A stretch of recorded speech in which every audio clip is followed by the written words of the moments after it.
Assalamualaikum, hai Besti, ketemu dengan saya Javi, podcast seputar bidang farmasi di kampus Unhas. Nah, kita akan berbincang-bincang pada hari ini dengan salah seorang calon sarjana farmasi dengan Kak Dia. Halo teman-teman, bertemu lagi dengan saya. Apa kabar Kak Dia? Ya, kabar saya baik. Kakak sendiri gimana nih kabarnya? Alhamdulillah, luar biasa. Alhamdulillah ya, kita masih diberi kesehatan sampai sekarang ini. Gak apa-apa kan Kak, kita pakai waktunya untuk podcast pada hari ini. Oh banget, alhamdulillah saya hari ini nggak terlalu sibuk banget sih. Kak ini udah semester berapa? Saya ini sekarang udah sedang menduduki semester 5 lah. Semester 5. Apa kesibukan semester 5 ini Kak? Lagi mempersiapkan praktikum. Ada berapa banyak Kak praktikumnya? Praktikum untuk semester ini ada 3. Ada farmasi, farmakologi, dan toksikologi. Dan praktikum biofarmasika dan juga praktikum teknologi sajian padat.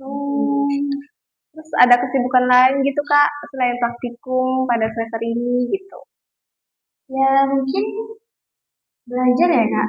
Nah, belajar untuk diri sendiri aja gitu sibuknya. Tentang farmasi lah ya. Iya, tentang farmasi lah, obat ini Oke Kak, kita kan di sini tentang seputar farmasi ya Kak. Jadi saya mau nanya tentang obat-obat gitu. Kayak obat kimia sama obat herbal tuh maksudnya kayak mana ya Kak? Kalau untuk obat kimia itu dianya pengobatan dengan secara modern gitu. Kalau untuk pengobatan herbal itu pengobatan secara tradisional. Kalau secara singkatnya itu pengertiannya seperti itu.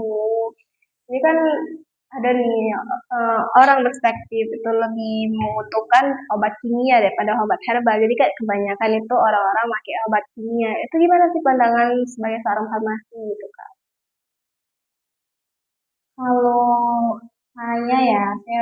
Kalau saya berpendapat mungkin keuntungan untuk memakai obat kimia itu luas. Maksudnya untuk pengobatan, misalnya kalau orang-orang yang sakitnya udah parah nih, pakai obat kimia gitu. Insya Allah tuh dia akan cepat sembuhnya. Tapi kalau untuk obat-obat herbal, untuk orang-orang yang punya penyakitnya parah gitu, udah kronis, nah gitu kita bilang kronis, mungkin lebih lama efeknya itu, efek sembuhnya itu lebih lama gitu. Jadi kayak gimana perspektif kakak yang seperti itu menggunakan obat herbal dengan obat kimia itu gimana? Kayak baikkah mana baiknya obat kimia dengan obat herbal itu gitu Kak? Kalau untuk dua-duanya sih, kalau kita gunakan dengan bijak ya, insya Allah keduanya baik. Kalau obat kimia itu saya ketahui ya, yang saya tahu itu obat kimia itu sebenarnya itu senyawa yang kita ambil dari bahan alam, dari herbal gitulah kan. Nah, dan kita produksi atau kita ambil zat kimianya itu untuk menjadi senyawa tunggal dan kita bentuk menjadi berbagai macam sediaan seperti kapsul, tablet seperti itu Kak. Berarti efeknya itu ada lah ya di masing-masing obat herbal sama kimia. Ada pasti, karena kan obat ini emang tujuannya untuk penyembuhan kan, kayak gitu. Pasti setiap obat ada, cuman kalau kita makan yang terlalu berlebihan mungkin efeknya itu bisa membahayakan bagi kita gitu. Jadi sama obat itu kan baik kimia maupun herbal itu kan baik ya. Jadi ya maksudnya itu berkhasiatnya fungsinya gitu. Jadi gimana gitu perspektif antara obat kimia dengan herbal ini gitu. Efeknya dari fungsi masing-masing gitu Kak. Herbal sama kimia. Fungsinya menurut saya sih sama-sama bagus sih keduanya. Kalau bisa pun dikombinasikan tuh lebih bagus gitu.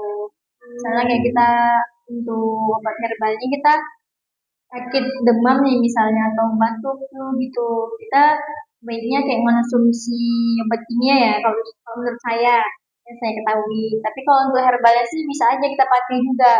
Tapi lebih kayak ke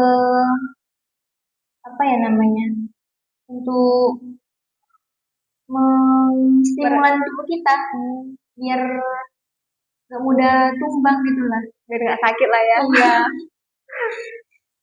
Ada nih orang yang keke tetap di herbal gitu. Sebenarnya dalam prosesnya itu kan sama ya kan Kak? Atau memang lebih lama herbal atau yang lebih cepat gitu kimianya. Dan stigmanya itu sepertinya setahu saya ya memang lebih lama karena herbalnya dibanding dari kimia.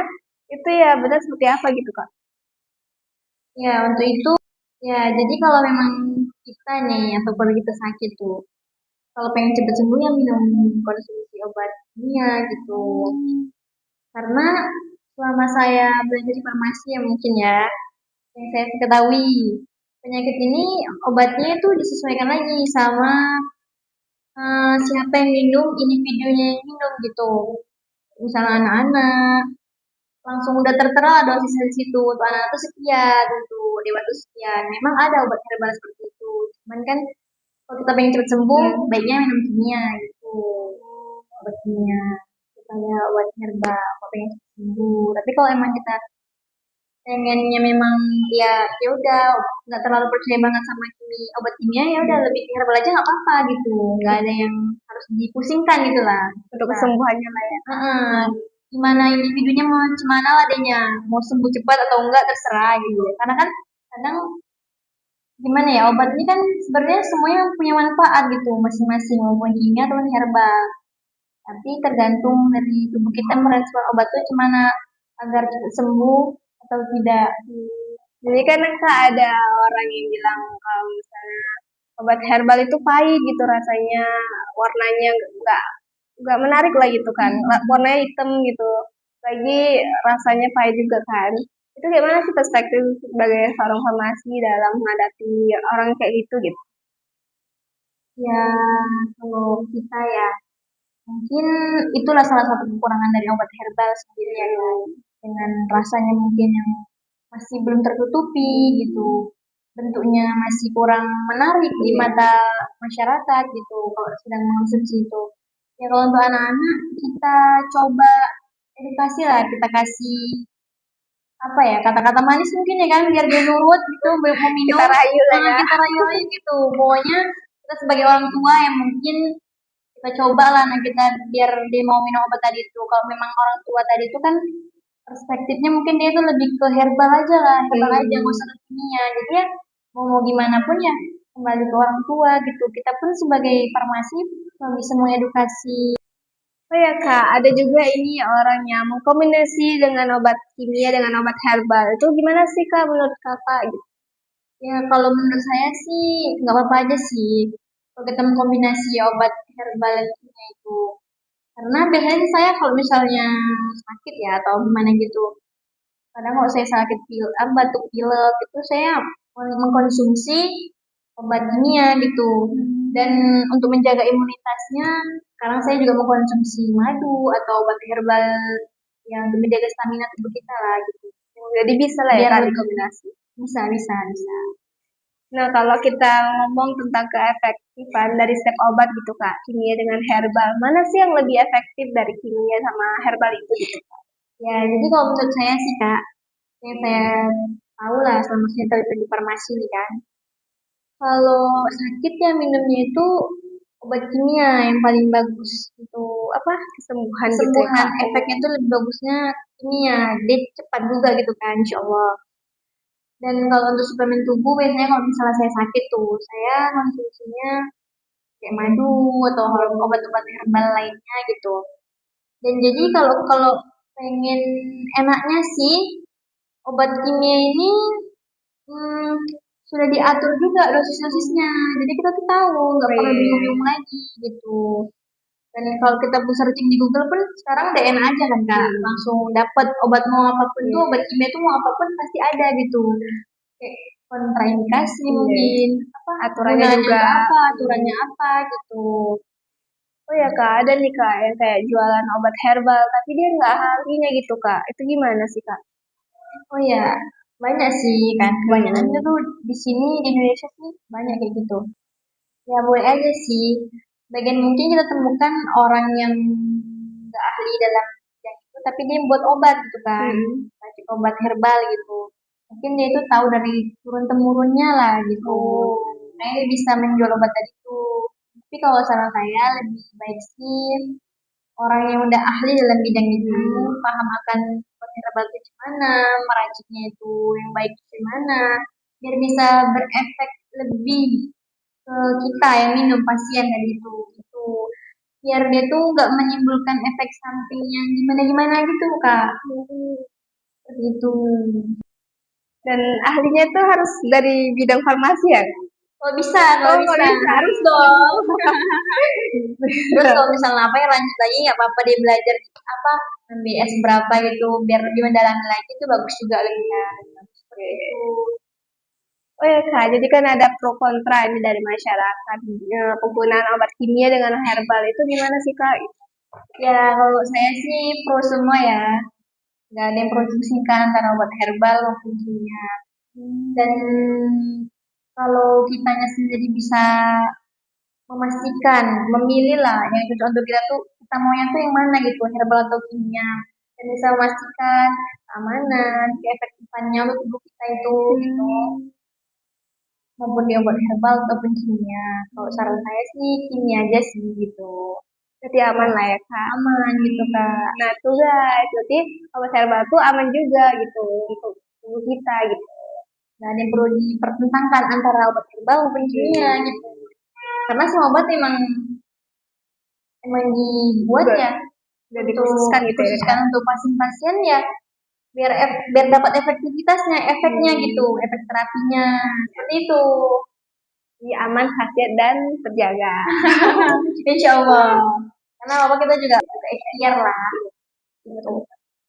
Oke Kak, jadi kan herbal dan kimia tuh sedikit kita bahas ya dari awal gimana pro dan kontranya. Dan ternyata Kakak juga sendiri nggak mempermasalahkan itu antara obat herbal dan kimianya ya kan Kak? Benar sekali.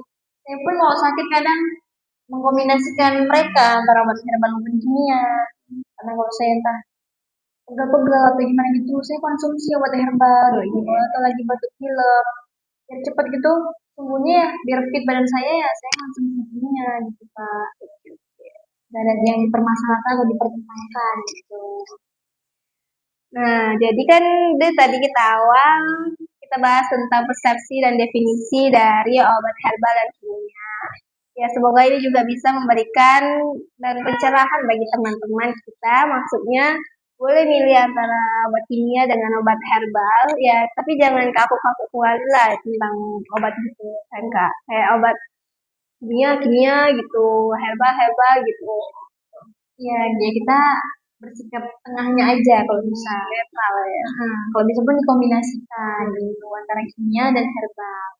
Itu Kak. Oh ya Kak, jadi kan ada efek samping dari obat herbal itu kan sedikit gitu ya kan Kak, dibandingkan obat kimia. Nah itu gimana sih Kak menurut Kakak? Ya, mungkin kalau menurut saya ya, kalau obat herbal sih, kalau saya sih emang lebih kecil lah itu efek sampingnya kalau kita minum atau konsumsi gitu. Tapi ya ini tergantung lagi kembali ke penyakit kita itu seperti apa gitu. Kalau kita yang udah kronis atau parah gitu penyakitnya kan, ya mau nggak mau kita harus konsumsi obat kimia tadi itu. Jangan terus-menerus harus ke herbal gitu. Karena kalau kimia ini kan udah ditentukan juga dosisnya. Yang misalnya untuk penyakit ini umurnya segini udah ada dosisnya gitu. Itu Kak. Gitu. Lalu tantangan untuk obat herbal ke depannya gitu Kak, sama peluangnya gitu dalam obat herbal ini gimana sih Kak gitu? Mungkin untuk tantangannya dalam obat herbal ini apa ya, bentuk sediaan itu. Oh ya, untuk sekarang ini kan mungkin orang malas mengonsumsi obat herbal itu karena warnanya, rasanya gitu, warnanya kurang menarik gitu. Kalau untuk obat herbal yang sirup-sirup lah gitu pasti bau gitu kan, warnanya pun kurang gimana gitu, kurang menarik. Jadi orang malas mengkonsumsi. Itu sih tantangannya. Jadi kayak depan tuh harus diperbaikin lagi, dimodifikasi lagi biar menjadi yang lebih baik lagi lah bentuk sediaan tadi itu, biar masyarakat pun suka mengkonsumsi obat herbal. Dan untuk Peluangnya tadi itu cukup besar untuk kedepannya. Karena obat herbal ini kan dari tumbuhannya kan Kak. Nah, dari tumbuhan. Kita bisa membudidayakan tanaman tadi itu. Misalnya ada tanaman dari tunjung biji. Nah, itu bisa kita budidayakan. Kita buka lahan selebar mungkin ya kan. Itu menanam pohon tunjung biji. Nah, itu untuk peluangnya besar sih. Ya, apalagi di Indonesia gini kan, dengan tanah yang subur, banyak tanaman. Jadi kan untuk proses buat obat herbal gitu kan Kak, lebih susah obat kimia atau obat herbal sih Kak gitu?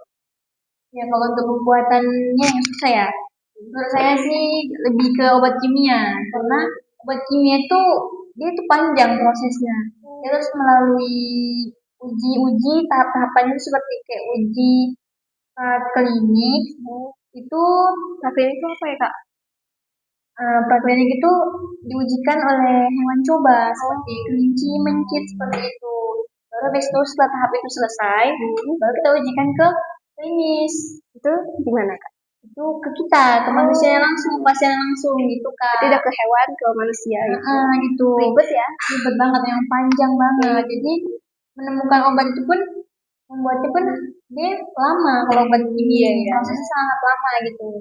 Untuk herbal kan mungkin kita lah di rumah gitu kan, atau kakak lah gitu di rumah kan. Pasti kadang kayak misalnya kita buat jamu sendiri gitu dari kayak jahe, temulawak gitu, dibuat, direbus, diminum airnya gitu. Nah, itu kan untuk yang mudahnya aja di rumah seperti itu.